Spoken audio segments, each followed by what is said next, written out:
Hello everyone, it's Drake again, and today I'm going to be sharing with you a continuation of my interest in the Middle Ages. So I've been totally going down that path, kind of bouncing across the surface in the end, but also getting some interesting, kind of intricate details figured out for myself. And yeah, and then I have kind of an interesting story to tell at the end. So first, here's a book I've known about for years, but just really decided to specifically get into now. Whenever I try to say Irish stuff, I butcher it to hell. So the English translation is The Vision of Mac Conglin, Aisling, and this starts the tradition of Aislings, if I remember correctly. And the reason why this book is interesting to me specifically is for two reasons.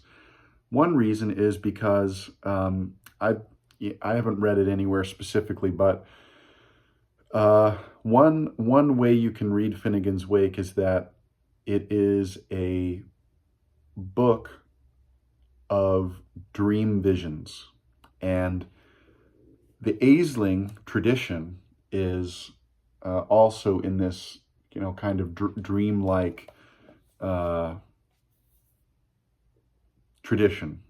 And what this book is about specifically, and I'm just referring to the little blurb here, it's an anonymous Middle Irish romance, recounts the efforts of its eponymous hero to exchange the hardscrabble life of a clerical scholar for the prestigious life of a poet. Wins the patronage of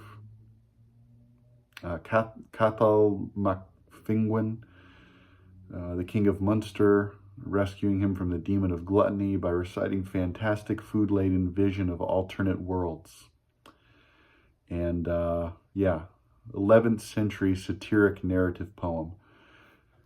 So this edition is very short, as you can see, and half the book itself is introduction.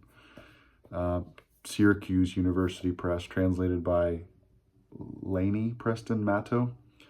And anyway, been getting into this, been working on my knowledge of medieval Irish literature. In addition, I've been reading MichaelCIS, 14 Byzantine rulers, more appropriately named the Chronographia of MichaelCIS. And I was listening to, who was it? No, it's not Anthony Caldelis. It was Peter Adamson. I was listening to him talk. He does the History of Philosophy Without Any Gaps. And he was talking on the History of Byzantium podcast. And they, pretty sure they brought up MichaelCIS, and they said that he was the single most remarkable intellect in the Eastern Roman Empire and Byzantium. And I happen to have this edition, and so I'm just cracking it open, and it's just fascinating stories. I'm still only in the Basil II, which is what starts this book, first like 30 pages or so, but it's just been fascinating to dip in and out of this. So that's another one of my medieval interests. And then here's my interesting story. So I've been interested in the Middle Ages for years, but only in the last 6 months or so that you could say I fully understood my lack of knowledge and my lack of appreciation in the end. Part of what unlocked that for me was getting really interested in the Chinese period that corresponds to the European Middle Ages.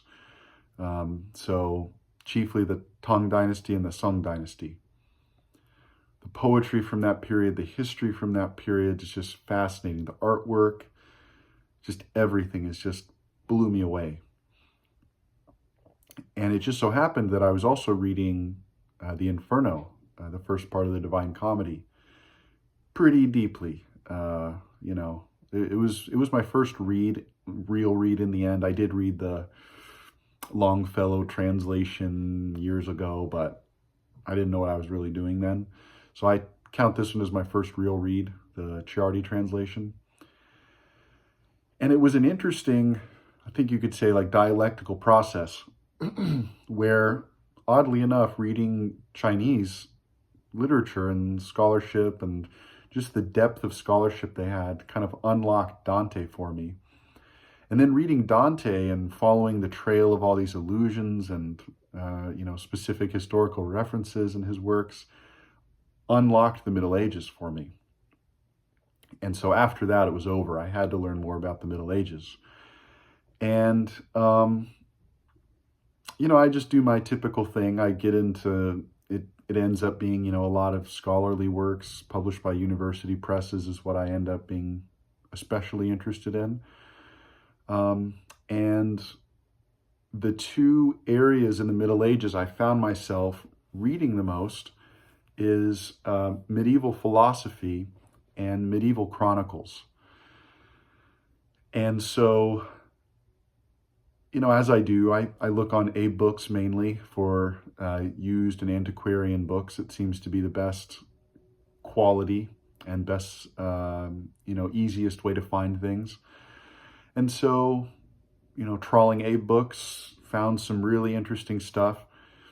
And I realized that after ordering a few volumes of medieval scholarship or medieval translations, medieval editions in the original Latin, they were coming from the same bookseller, this particular bookseller in Illinois, outside of Chicago. And, I realized that at the same time that I realized there were book plates, inscriptions by the former author, and it was the same man. John Jacobs was his name. I believe, John C. Jacobs, living in Chicago, Illinois.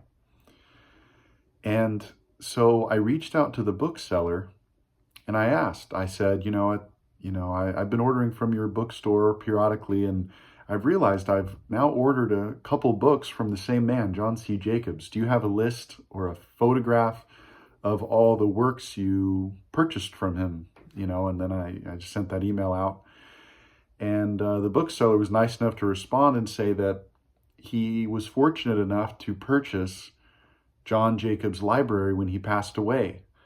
And he was a medieval Renaissance scholar. He got a PhD from the University of Chicago in medieval Renaissance studies back in the mid to late 60s, and then was a teacher of some kind. Well, I found that detail out.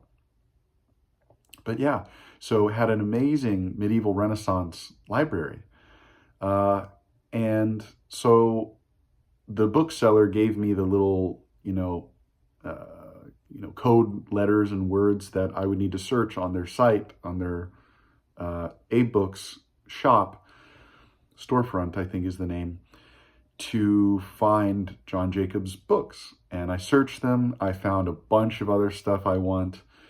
I've been trickling them in. This bookseller had a 20% off sale, so it trickled in a little bit faster during that time. And I'll show you one of the books that I got, one of the sets I got, and then I'll finish the story. So, one of the sets that I got that I'm just thrilled with, and the beautiful thing about this is that I'm discovering the Middle Ages through this library. Pardon me, these books are out of order. But this is the Chronicle of Ordericus Vitalis, or Orderic Vitalis. This is a reprint of a translation done in the 1800s, a reprint done in the 60s by AMS Press. Originally, it was 1853 in London. And what this book is a medieval chronicle, one of these universal chronicles that starts in the earliest time periods, Adam and Eve, Genesis, goes to the present of the author. And I'll make a separate video about medieval chronicles because I want this one to be relatively short. Anyway, it's fascinating.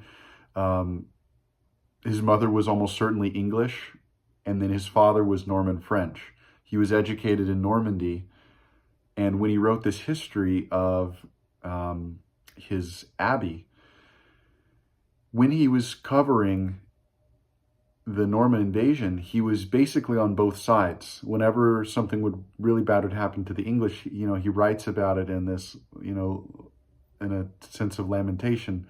But then he's also proud for the Norman side. So it's a really remarkably balanced book, but it's also just insane stories in here. Just amazing to read. I just love it. I love medieval chronicles. I'm on a trail of getting a handful more. So to continue my story of John C. Jacobs, so I've been, like I said, this is one of his sets that I was able to get. The fascinating thing is, so I found his obituary. He was born in the 1940s and got his PhD in medieval Renaissance studies. I believe he was a professor. I couldn't find any more detail about that. But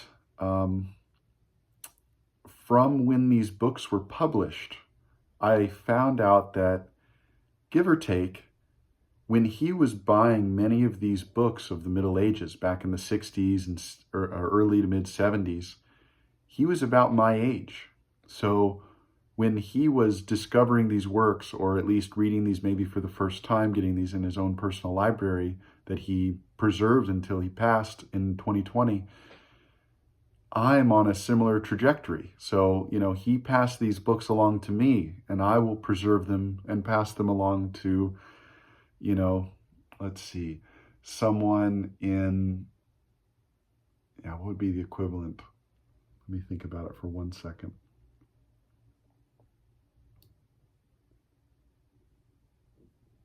About 2050, about 2050, 2060 maybe. From when these books were published is what I'm kind of calculating. Yeah, and I just think it's a beautiful thing. I just think that's so beautiful.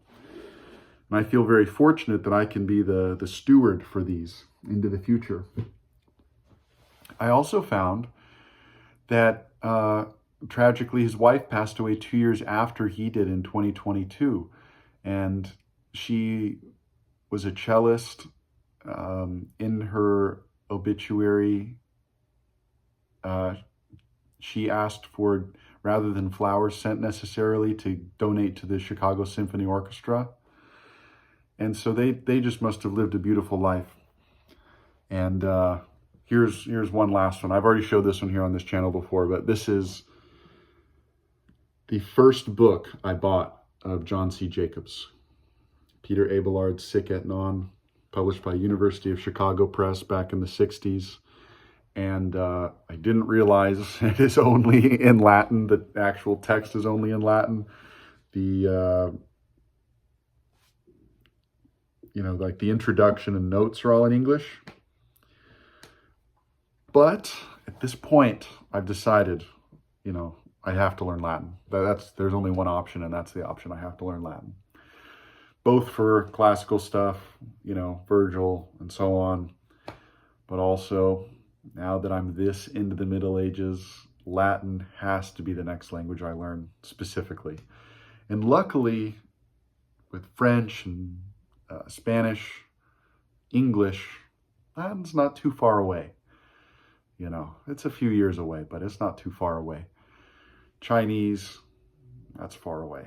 That's far away, especially with the extra free time I have to devote to languages. But anyway, thank you, John Jacobs. I'll protect your books as well as I can. And yeah, but it is, of course, a memento mori, a reminder that that will be me one day. And I just hope that my library can go to someone who appreciates it, because I'll do my part, but I can only do my part. All right, well, hopefully you enjoyed. Let me know if I'm missing out on any interesting medieval chronicles. I'll make a video about that pretty soon. Medieval chronicles, Carolingian poetry. click the notification bell for that. All right, that is a gang boss.